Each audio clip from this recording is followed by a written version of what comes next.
નમસ્કાર દર્શક મિત્રો, હું છું સમદ ખેરાની અને આપ નિહાળી રહ્યા છો હમ ટીવી ભરૂચ. હવે નિહાળીએ આજના મુખ્ય સમાચાર વિગતવાર. અંકલેશ્વર વિભાગીય પોલીસ વડાની કચેરી ખાતે યોજાયેલ 13 તુજકો અર્પણ કાર્યક્રમ અંતર્ગત ચોરી અને લૂંટમાં ગયેલ કુલ 2.5 કરોડનો મુદ્દામાલ ફરિયાદીઓને પરત કરવામાં આવ્યો હતો. ચોરી, લૂંટ અને ધાડના ગુનાઓમાં ગયેલા મુદ્દામાલ નાગરિકોને પરત મળી રહે તે માટે રાજ્યના પોલીસ વિભાગ દ્વારા 13 તુજકો અર્પણ અભિયાન ચલાવવામાં આવી રહ્યું છે, જે અંતર્ગત અંકલેશ્વર વિભાગીય પોલીસ વડા ડોક્ટર કુશલ ઓઝાની ઉપસ્થિતિમાં કાર્યક્રમનું આયોજન કરવામાં આવ્યું હતું. આ કાર્યક્રમમાં અંકલેશ્વરના 4 પોલીસ મથકો જેવા કે એ ડિવિઝન પોલીસ મથક, જેડીસી પોલીસ મથક, ગ્રામ્ય પોલીસ મથક, પાનોલી પોલીસ મથક અને હાંસોટ પોલીસ મથક વિસ્તારમાંથી ચોરી થયેલ કુલ 18 મોબાઈલ મૂળ માલિકોને પરત કરાયા હતા. આ સાથે ચોરીના એક ગુના તેમજ વર્ષ 2018 બનેલ ધાડના ગુનામાં ગયેલ રૂપિયા 2 કરોડ 87 લાખનો મુદ્દા માલ પણ મૂળ માલિકોને પરત કરવામાં આવ્યો હતો. આજના કાર્યક્રમમાં પોલીસે કુલ રૂપિયા 2 કરોડ 37 લાખનો મુદ્દા માલ નાગરિકોને પરત કર્યો હતો. આ કાર્યક્રમમાં અંકલેશ્વર જેડીસી પોલીસ મથકના પોલીસ ઇન્સ્પેક્ટર આર.એચ. વાળા, એ ડિવિઝન પોલીસ મથકના પોલીસ ઇન્સ્પેક્ટર પી.જી. ચાવડા, પાનોલી પોલીસ મથકના મહિલા પોલીસ ઇન્સ્પેક્ટર એસ.એમ. દેસાઈ સહિતના પોલીસ અધિકારીઓ તેમજ કર્મચારીઓ ઉપસ્થિત રહ્યા હતા. ચોરી સહિતના બનાવોમાં ગયેલી કિંમતી સામાન નાગરિકોને ટૂંકા ગાળામાં પરત મળે તે માટે પોલીસ દ્વારા અભિયાન ચલાવવામાં આવી રહ્યું છે.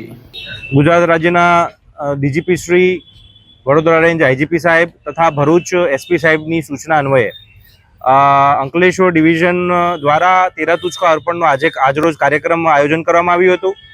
આ કાર્યક્રમ દરમિયાન અલગ અલગ 4 પોલીસ સ્ટેશન, એ division police station, Ankleshwar GIDC police station, Ankleshwar rural police station, Panoli અને જીઆઈડીસી એમ મળીને 4 જેટલા પોલીસ સ્ટેશન દ્વારા કુલ 18 જેટલા મોબાઈલ, એક હાઉસ બ્રેકિંગ ઘરફોડના ઘરેણાની જે ચોરી થઈ હતી તે 18 જેટલા મોબાઈલ તથા 2018ના એક ધાડના ગુનાનો 2 કરોડ તથા 27 લાખ જેટલો મુદ્દામાલ જે છે એ આજે 13 તુજકો અર્પણના કાર્યક્રમમાં પરત કરવામાં આવ્યો છે. ડીજીપી સાહેબ તથા ઉપરી અધિકારીશ્રીની સૂચના મુજબ ડિવિઝનમાં બનતા ક્રાઇમમાં જે પણ ભોગ બનનાર છે તેમને એમનો જે મુદ્દામાલ જે છે એ ગુનાના ડિટેક્શન થઈએ તરત પાછો મળે અથવા અને વધુમાં વધુ રિકવરી થાય અને વધુમાં વધુ એમને તાત્કાલિક આ મુદ્દામાલ પરત થાય તે બાબતેની તકેદારી રાખી પોલીસ દ્વારા કાર્યવાહી કરવામાં આવી છે.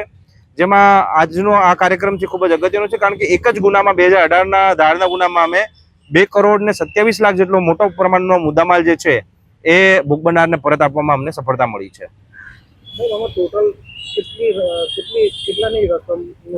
કુલ આજના દિવસે અમે 2 કરોડ 37 લાખ જેટલો કિંમતનો મુદ્દામાલ જે છે એ ભોગ બનનાર અલગ અલગ ભોગ બનનારને અમે પરત આપ્યો છે.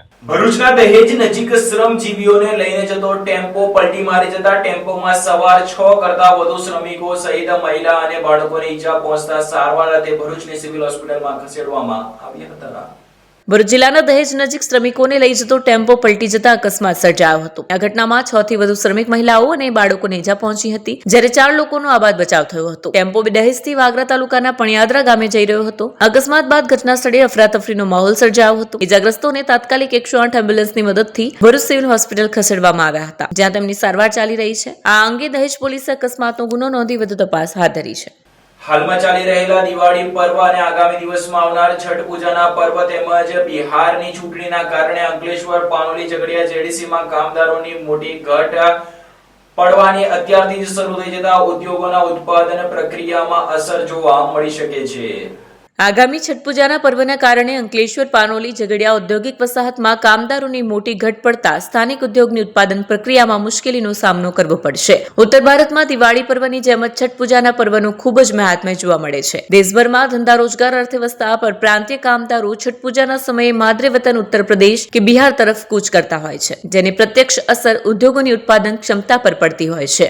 અંકલેશ્વર, પાનોલી અને ઝઘડિયામાં જીઆઈડીસી વસાહતની વાત કરીએ તો અહીંના 2000 જેટલા કારખાનાઓમાં ફરજ બજાવતા અંદાજે 3 થી 4 લાખ જેટલા કામદારો પૈકી અડધોઅડધ કામદારો છઠ પૂજા પર્વ નિમિત્તે વતન પહોંચી જતા હોય છે. દિવાળી અંતર્ગત વિવિધ પર્વની શરૂઆત થતા જ ઉત્તર ભારતીય કામદારો સહપરિવાર પોતાના વતન જતા હોય છે અને તેને પરિણામે 1 થી 1.5 મહિના બાદ પરત ધંધા રોજગાર અર્થે આવતા હોય સ્થાનિક ઉદ્યોગ સંચાલકો માટે કામદારોની મોટી અછત સહન કરવાની નોબત સર્જાતી હોય છે. નોંધનીય છે કે અંકલેશ્વર, પાનોલી અને ઝઘડિયા ઔદ્યોગિક વસાહતોના મોટાભાગના કારખાનામાં પરપ્રાંતીય કામદારો મોટી સંખ્યામાં કામ કરે છે. પરિણામે આગામી 1-1.5 મહિના સુધી તમામ ઉદ્યોગ સંચાલકોએ વૈકલ્પિક કામદારોની હંગામી ભરતી કરવી પડતી હોય છે અને તેની સીધી અસર ઉત્પાદન ક્ષમતા પર પડતી હોય છે. આમે વૈશ્વિક આર્થિક મંદીની વચ્ચે માંડ થોડા મહિનાઓથી ઉદ્યોગ જગતની ગાડી પાટે ચડી હતી, ત્યાં છઠ પૂજાના પગલે કામદારોનું મિની વેકેશન ઉદ્યોગ જગતની મુશ્કેલીઓ વધારશે તેમાં કોઈ જ બેમત નથી.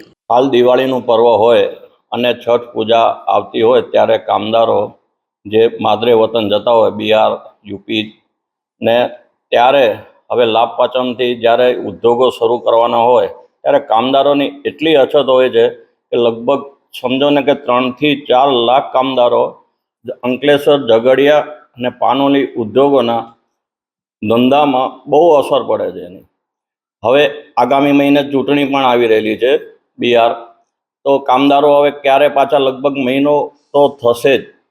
એ હિસાબે હવે ઉદ્યોગોને પારાવાર મુશ્કેલીનો સામનો કરવો પડી રહેલો છે અત્યારે, ને ભવિષ્યમાં બી આ રીતે મહિના સુધી તો આ રીતે ચાલશે બધું, ત્યારે ઉદ્યોગોને સહન કરવાનો વારો આવશે. હાલ દિવાળી પર્વના તહેવારોના નિમિત્તે અત્યારે હાલ પરપ્રાંતીય જે વર્કરો છે બધા એ અત્યારે હાલ એમના ત્યાં વતને ગયા છે યુપી, બિહાર, અને છઠ પૂજા હવે નજીકમાં જ છે તો એ લોકો બધા ત્યાં રોકાશે 1-1.5 મહિનો અને અહીંયા આવી શકશે નહીં 1-1.5 મહિનો. એના લીધે ઉદ્યોગોને બહુ વર્કરોની ઇફેક્ટ નડશે અને એના પછી ડિસેમ્બર મહિનો આવશે કે જેમાં ત્યાં વિદેશોમાં રજા હોય છે, એના લીધે એક્સપોર્ટને બહુ ભારે ઇફેક્ટ પડશે. એટલે ઉદ્યોગોને પારાવાર મુશ્કેલીનો સામનો કરી રહ્યા છે. દિવાળી આવી રહી છે. શું તમે આ તહેવારમાં નવી મુસાફરી અને નવી શરૂઆત માટે તૈયાર છો? તો તમારા પ્રવાસને શાનદાર બનાવવા માટે તૈયાર છે કિસ્મત લગેજ. અમારે ત્યાં તમને college bag, school bag, laptop bag, gym bag, duffel bag, trolley bag, tiffin bag, office bag મળી જશે. અને હા, NRI તથા ઉમરા બેગ બનાવટના અમે સ્પેશિયાલિસ્ટ છીએ. અહીં બ્રાન્ડેડ અને અમારા પોતાના હેન્ડમેડ બેગ્સનો અદ્ભુત કલેક્શન છે. અને હા, અમારા દ્વારા બનાવેલ વસ્તુઓ ઉચ્ચ ગુણવત્તાની અને ગેરંટી સાથે આવે છે. તમામ પ્રકારના બેગનું સમારકામ પણ મિનિટોમાં કરી આપીશું. ખાસ કરીને આ દિવાળી માટે ધમાકેદાર Diwali offer. Trolley bag 2 piece set માત્ર ₹2500માં અને સાથે જ એરિસ્ટોક્રાઇટ કંપનીના બેગ 3 પીસ સેટ માત્ર ₹5999માં. આલ્ફા VIP કંપનીના બેગ 3 પીસ સેટ માત્ર ₹4999માં અને અન્ય બ્રાન્ડેડ તેમજ self made bag 3 piece set માત્ર ₹5000થી શરૂ. તો આટલી મોટી ઓફર ચૂકશો નહીં. આજ જ મુલાકાત લો કિસ્મત લગેજ, અંકલેશ્વર સિટી રેલવે સ્ટેશનની બહાર, સ્ટેશન રોડ, અંકલેશ્વર. અને હા, અમારે ત્યાં ઓર્ડર પ્રમાણે બેગ પણ કસ્ટમાઇઝ કરીને બનાવી આપવામાં આવશે.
क्या आप अपनी ड्रीम जॉब सर्च कर रहे हैं? तो आपका वेट हुआ खत्म. हमारी कंपनी IICL में है कुछ amazing job openings. IICL are hiring PHP developer, data analytics, UI UX graphics designer, Node.js developer, WordPress developer. From all over Gujarat. तो देर किस बात की, अप्लाई करें अभी और बने हमारी डायनामिक टीम का हिस्सा। विजिट करें हमारी वेबसाइट www.iiclindia.com/career या मेल करें अपना रेज्यूमे iiclindia06@gmail.com पर। हमारी टीम में आपको मिलेगा एक इनोवेटिव और क्रिएटिव एनवायरनमेंट ताकि आपकी स्किल्स हमेशा अपडेटेड रहे। Freshers can also apply. Contact now on 7041542766। અંકલેશ્વરમાં ઠેર ઠેર નહેર કિનારે છઠ પૂજાના પર્વને લઈને તડામાર તૈયારીઓને આખરી ઓપ આપવામાં આવી રહ્યો છે। અંકલેશ્વરમાં ઠેર ઠેર નહેર કિનારે છઠ પૂજાના પર્વને લઈને તડામાર તૈયારીઓને આખરી ઓપ આપવામાં આવ્યો હતો। અંકલેશ્વરમાં વસતા ઉત્તર ભારતીયો ખાસ કરીને બિહાર પ્રાંતના લોકો દ્વારા દર વર્ષે છઠ પૂજાનું આયોજન કરવામાં આવે છે, જેના ભાગરૂપે કારતક સુદ છઠના રોજ ઉગતા સૂર્યની પૂજા કરી ઉત્તર ભારતીય સમાજ દ્વારા છઠ પૂજા કરાશે। જે નિમિત્તે અંકલેશ્વર કોસંબડી ગડખોલ નજીક નહેર પાસે તેમજ કાપોદ્રા પાટિયા વિસ્તારમાં સનાતન સ્કૂલ નજીક ઉત્તર ભારતીય સમાજના આગેવાનો દ્વારા નહેરની સાફ સફાઈ કરી પૂજા સ્થળની વ્યવસ્થા કરવામાં આવી હતી। નહેરના કિનારે પૂજા માટેની વેદી તૈયાર કરવામાં આવી તો આવી જ રીતે અન્ય જળાશયો અને નહેરના કિનારે વિશેષ વ્યવસ્થા ઊભી કરવામાં આવી હતી। પરંપરાગત ઉજવાતા છઠ પૂજાની તૈયારીઓમાં ઉત્તર ભારતીય સમાજ જોતરાયો હતો। બીજી તરફ અંકલેશ્વરના વિવિધ માર્ગો પર છઠ પૂજા માટે જરૂરી પૂજાની સામગ્રી, ફળફળાદી, શેરડીના સાંઠા, નીલા નાળિયેર વગેરેના થેલાઓ મોટી સંખ્યામાં જોવા મળી રહ્યા હતા। ઉલ્લેખનીય છે કે અંકલેશ્વરમાં અંદાજે 50,000 જેટલા ઉત્તર ભારતીયો કામ ધંધા અર્થે વસવાટ કરી રહ્યા છે। उत्तर भारतीयों के लिए बहुत बड़ा त्योहार छठ पूजा है। ये छठ माता की कृपा से किसी भी व्यक्ति को जो इसकी पूजा श्रद्धा से करता है उसकी सब मनोकामना पूर्ण होती है। इसी बात को देखते हुए हमने यहाँ पर सनातन इंटरनेशनल एकेडमी स्कूल के सामने नहर के किनारे काफ़ी परेशानियाँ थी लोगों को, तो ये हमने जवाबदारी ली।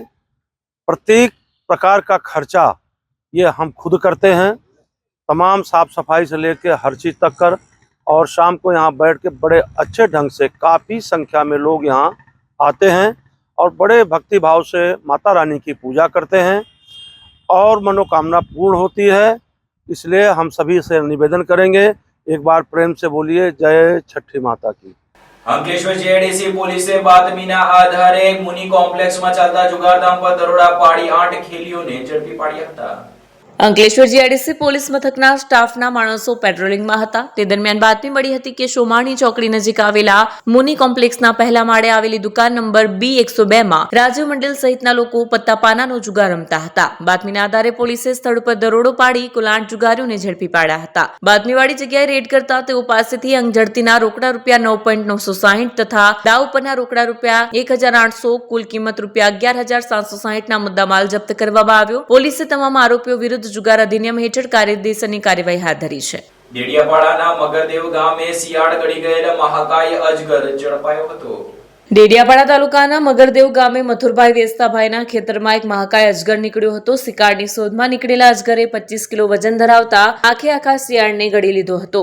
12 ફૂટના મહાકાય અજગર શિયાળ ગળી જતા ગામ લોકોમાં ફફડાટ ફેલાયો હતો। જો કે અજગર પકડનાર યુવાન ભાવિન વસાવાની જાણ કરતા તેમની ટીમ ઘટનાસ્થળે પહોંચી હતી અને અજગરને ઝડપી પાડી તેને જંગલમાં સુરક્ષિત જગ્યાએ છોડી મૂકવામાં આવ્યો હતો। આ મહાકાય અજગરને જોવા લોકટોળા ઉમટ્યા હતા। ડેડિયાપાડા જંગલ વિસ્તારમાં સરીસૃપ પ્રાણીઓ અવારનવાર દેખા દેતા હોય છે। શિકારની શોધ સાપ અજગર જેવા પ્રાણીઓ ગામમાં ખેતરમાં આવી જતા હોય છે।